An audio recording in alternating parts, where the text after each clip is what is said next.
नताशा का ज़हनी तवाज़ुन ठीक नहीं है। तादाद दफ़ा वो आगा खान अस्पताल में ज़ेर इलाज रही ज़हनी बीमारी की वजह से। जो मेडिकल सुपरिटेंडेंट की रिपोर्ट है उसके मुताबिक तो वो नशे में थी और कोई ज़हनी बीमारी भी नहीं है, और डॉक्टर चुन्नी लाल की भी यही रिपोर्ट है। जो फॉरेंसिक रिपोर्ट उन्होंने भेजी है, मैं उस पर क्या एतराज़ करूँ?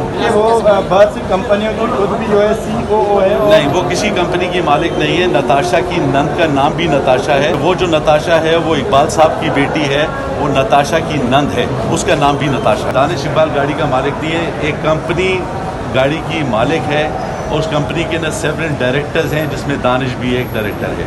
आज मैं आपके थ्रू आम लोगों को बताना चाहता हूँ कि नताशा का ज़हनी तवाज़ुन ठीक नहीं है। 19 अगस्त 2024 का वाक़या है।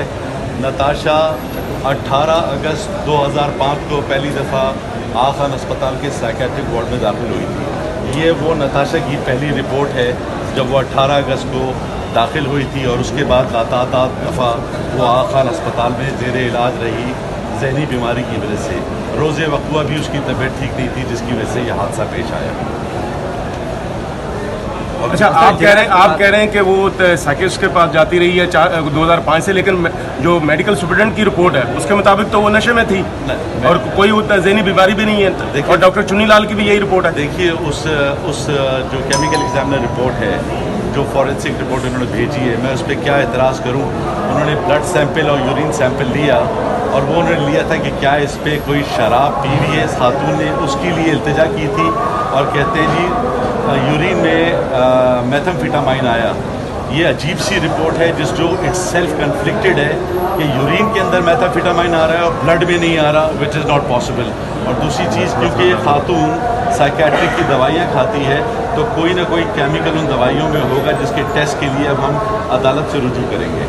ये बताएं कि वो बहुत सी कंपनियों की खुद भी जो है CEO है। नहीं, वो किसी कंपनी की मालिक नहीं है। नताशा की नंद का नाम भी नताशा है।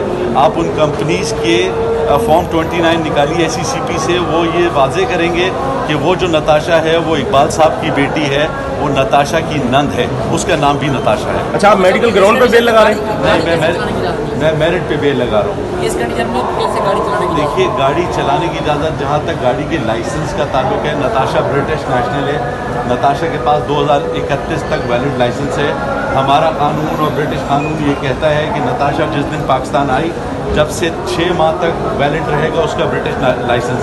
हमने पासपोर्ट लगाया है अदालत में अपनी बेल के साथ। 2 अगस्त 2024 को नताशा जो है वो लंदन से कराची आई थी, तो 6 माह तक वो ड्राइव कर सकती थी legally, lawfully, under the law of both countries. नहीं आमिर साहब, इसमें सवाल ये है कि एक खातून जो है ज़हनी मरीज़ा है, तो उसको गाड़ी क्यों दी गई? वो गाड़ी कैसे चला? मैं पहले भी आपसे अर्ज़ कर चुका हूँ कि खातून को हमने गाड़ी नहीं दी। खातून इस हालत में बगैर बताए गाड़ी लेकर घर से निकली, जिस पे यह हादसा पेश आया। सर, सेटलमेंट की बातें हो रही है फैमिली से, खानदान से? देखिए, अभी तक मेरे इल्म में नहीं है। मेरे मौकलों ने मुझे नहीं बताया कि ऐसे कोई सेटलमेंट है। आज हमने मेरिट पे बेल फाइल की है, क्योंकि प्रोसिक्यूशन ने 322 का एडिशन कर दिया था। 322 का एडिशन जब होता है कि अगर किसी ड्राइवर के पास वैलिड लाइसेंस ना हो। हम कानून है हमारे पास, हम अपनी जब जिरा होगी बताएंगे कि हमारे पास ब्रिटिश लाइसेंस है और वो वैलिड है पाकिस्तान में, इसलिए 322 का इतलाक नहीं होता। सर, दानिश इकबाल ने क्यों हाईकोर्ट से जमानत ली है? देखिए, दूसरी FIR 11 PHO में काटी है। जिन साहब ने काटी है वो एक सवालिया निशान बनेंगे कि 11 PHO जो है वो कोई आदमी अगर शराब के नशे में हो तो उस पर इतलाक होता है सेक्शन 11 का। वो FIR इटसेल्फ गलत कटी है। अच्छा, मुद्दई पार्टी से कोई राब्ता हुआ करवा रहा है? उसका तो FIR में नाम ही नहीं है। दानिश इकबाल इसलिए अपनी ज़मानत करा रहा है कि सिंध हाई कोर्ट का एक जजमेंट है कि गाड़ी का मालिक जो है वो इस तरह के हादसे के मुकदमे में भी मुलजिम बनेगा, तो अपनी गिरफ्तारी की एप्रीहेंशन के लिए 114 में मुलजिम ना बने, वो बेल करा रहे हैं। तो ये गाड़ी का मालिक है दानिश इकबाल? दानिश इकबाल गाड़ी का मालिक नहीं है। एक कंपनी गाड़ी की मालिक है, उस कंपनी के न सेवरल डायरेक्टर्स हैं, जिसमें दानिश भी एक डायरेक्टर है।